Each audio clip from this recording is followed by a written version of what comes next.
Now, you mentioned some of those top line free agent pitchers. Red Sox reportedly talking to Blake Snell and Max Fried, according to ESPN's Jeff Passan. Who do you think would be a better fit for the Red Sox?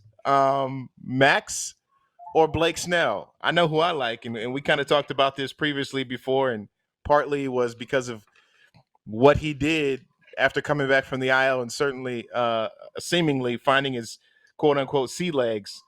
I'm talking about Blake Snell. I think that would be my preference if I'm talking about who the Red Sox should sign, given what he did, his whiff rate, his strikeouts, his two Cy Youngs. He's got the hardware to go along with the dog that he is on the mound. I like Blake Snell. I mean, although Max Fried wouldn't be too far off, I do understand that. But if I'm talking about who'd be better fit, I think a nice left-handed starter with Blake Snell's attributes would be amazing for this rotation.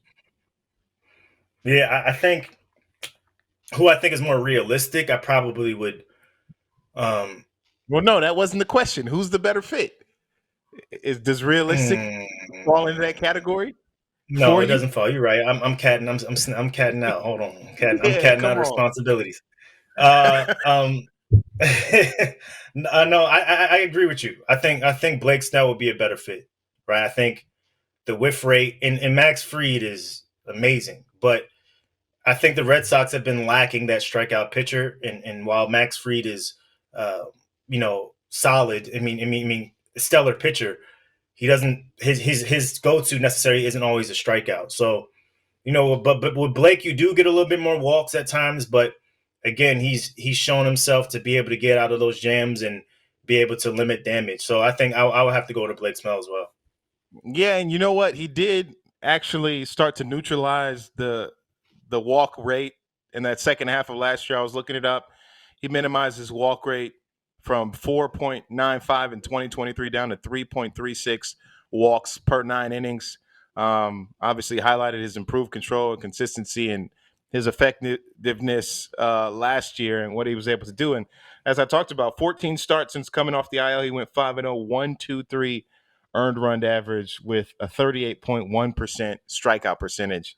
I think he'd be the easy pick for me again. His familiarity with the AL East and facing these lineups and having to carve them up. And I just feel like over the years since he's left, he's gotten that much more better as a pitcher. So he was devastating back then. To now have improved and taken that up a notch, I think he would be my pick to join the Red Sox. If we had talk about preferences, but I think again, go ahead. My bad.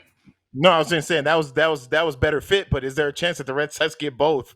If not, what outcome do you think is most likely? None, both, one. I think they get one. They should. I think the most realistic thing is for them to get one and then trade for the other. See, this is your problem. Let me point out a flaw in you that I'm starting to realize. You're always talking about the realistic thing. I need you to dream big, my man. Think about what the possibilities could be. You're too real. You're too much. You're the person who said. You're the person who said. Dream. You're the person who said they were a playoff team and they didn't make the playoffs. That's because it's a new year. You said. I thought they were. I thought they were a playoff. You said they were a playoff team last year, but they didn't make. I'm like, no, they weren't. They didn't make the playoffs. Well, considering injury, everybody has injuries. No, I'm saying the Dodgers have injuries. Prior to the All-Star break, prior to going into the All-Star break, they were a playoff team. Every year is going into the All-Star break, though. Okay, every year with this team is going into the All-Star break. Okay, look at their August. Look at their September. It was every bad. Year, I'm not denying that. I'm not denying that it was bad, but I'm saying, and the previous question was, adding a piece like Juan Soto, would that, elevate them to a playoff team and then maybe even World Series contenders? Not saying they're going to go out and win the World Series, right? But they haven't made the playoffs in 4 of the last 5 years. Why would I ever say that they're a playoff team, they're a World Series team now all of a sudden because they got 2 players? Just be a playoff team. I haven't covered one playoff run. Since I got, because in 21 my daughter was born and I wasn't there. 19 they didn't make it. 20 they definitely didn't make it. 21 they made it. 22 they didn't make it. 23 they didn't make it. 24 they didn't make it. So now you want me to say that they're a playoff team? I mean, a World Series team? I'm giving them playoffs. I thought that was enough. I see how that has darkened and dampened your spirits. The lack of playoff the lack of playoff exposure. I understand that completely. But I'm just saying, you add Juan Soto to this roster, getting healthy, getting Garrett Whitlock back, having your rotational pieces, Tanner Houck taking another step. Garrett Whitlock's going to be okay. He's right. So you I think agree to disagree. Okay, let's put him he's there. a reliever. He's a reliever. He has to be, I think, at this point. Okay, so let's put him in the bullpen then. He still shores that up, solidifies that.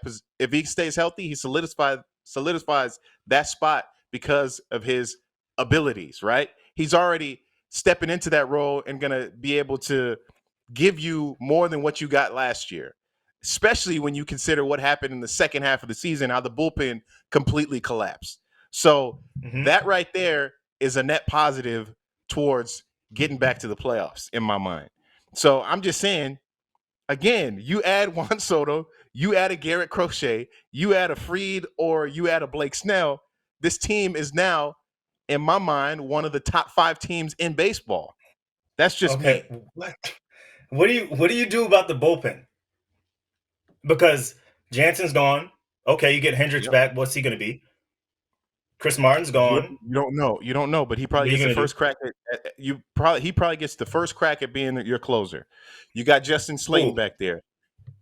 Liam Hendricks. Yeah. He probably gets the first crack at being your closer. You got Justin Slayton, who can be your setup man. 8. He's got closer stuff. He's got the ability. He's got the stuff. But he'd probably be your setup man. You got Garrett Whitlock, who you're going to slot in there sometimes, right? I'm talking about these guys are going to shut down games to lead you towards victories. You know what I mean? Who are your lefties? Well, let's take a look. Who else could be in there? With high power stuff. Who's the Puck? Who's the AJ Puck there? Who's the Tanner Scott? They got to go out and get that. You got to get that. You have to go out and get that. So they're not 2-3 pieces away from being a contender. By this logic, they're not. Okay, they're probably like 5-6. By your logic, if their bullpen needs to be touched up, slightly, they're just not too. You need that lefty. You need that lefty in there. You need that elite lefty bullpen man. You definitely need that. They can grab that. So what on the trade market. I'll give you this. Or as a free agent. Going into the season, if they get 3 guys and then they add during the season or at the trade deadline and get, say, a reliever or whomever else, which is possible. You can have your World Series hopes. I'm not going with it. Contender meaning what is that? But what does that mean? To me, all right, I'll define it for you. To me, that means you're a playoff team, obviously. But when you get to the playoffs, you see the track to get to the World Series. Mm-hmm. I think that you look at that on paper and you say, I think this team can get it done. And then you factor in the fact that they'd have Alex Cora as their manager leading the way, has a proven track record of being a postseason manager where he takes it up a notch. So you factor in all these things, and I just feel like this should be a better year than it has ever been in your tenure as being a beat writer and covering the Red Sox, especially over the last 6 years. That's just my expectation. Given what we've heard, and maybe I'm drinking the Kool-Aid, I'll admit that. Maybe I am, but I'm believing in what they're telling me. I'm believing in what I'm reading. I'm believing in some of the proactive approach that they've taken into the offseason. So we'll see how it plays out. You believe a lot. We'll see how it plays out. Listen. We'll see how it plays out. I know. I'm not. And look, I'm not opposed to saying that they could be a playoff team, but I can't put World Series implications on a team that's been out of the playoffs for the last 5 years. I just can't. Would you do the same thing if it were? Are you just saying that because it's the Red Sox? No, I'm not. So if it's a Mets, would you be saying that? If the Mets were adding these pieces? The Mets were knocking on the doorstep. Yes, they're knocking on the doorstep. It'd be a World Series contender if they added a Juan Soto. Yeah, but coming into the season, was anybody projecting them to win like that? No. I mean, no. And they had a pretty good roster. No. Yeah, you're absolutely right. You're absolutely right. I'm just saying, look at what the let's take we're going off script here, but let's take an evaluation for what the American League was this past year. The road to get to the American to win the pennant. The teams that were in there. So who you're going to be, let's project who you're going to be facing off against. Cleveland's going to be a contender again. You got to put them in there. I think the Yankees will be another playoff team again. The Orioles as well. Now you're adding the Red Sox into the mix. The Royals, Texas, I think they're going to probably be there. So there's going to be a lot of teams, right? But think about the pieces, and obviously, I'm projecting this as if nobody else has gotten better. The Yankees naturally would get worse if they lost Juan Soto. So let's think about how it currently stands, those teams, and then think about what the Red Sox are adding. Putting them up against those rosters, I think again we're still thinking about Baltimore being good. We're still thinking about Cleveland being good. So those probably be your fiercest competitions to win the AL pennant. I just don't know.